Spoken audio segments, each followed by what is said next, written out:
New this morning, an update on a story that has a lot of you sounding off on the WFLA Facebook page. Yeah, a Tropical Smoothie Cafe employee in Polk County was fired after refusing service to police officers. Well, now that police officer who was denied service says he forgives the employee. News Channel 8's Meredith Cincillo has an update for us this morning, Mayor.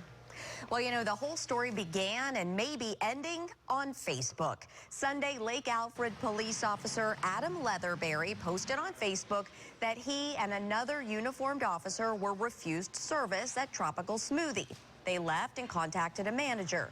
That employee, Jake Hayden, was fired. He told News Channel 8 that he was at the end of his shift and didn't want to serve anyone.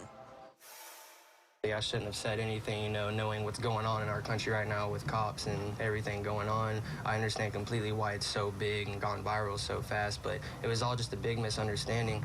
It's not like I went up to it.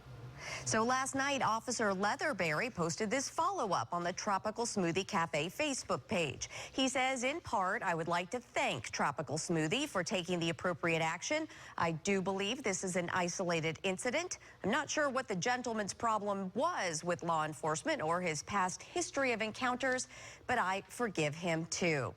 Gail Jean Leatherberry has removed his original post from his Facebook page, saying he feels the issue has been resolved. That was great of him to take the high road like that. All right, thanks, Meredith. Well, you can let us know what you think about this story on Facebook or Twitter. Just use the hashtag 8Alert.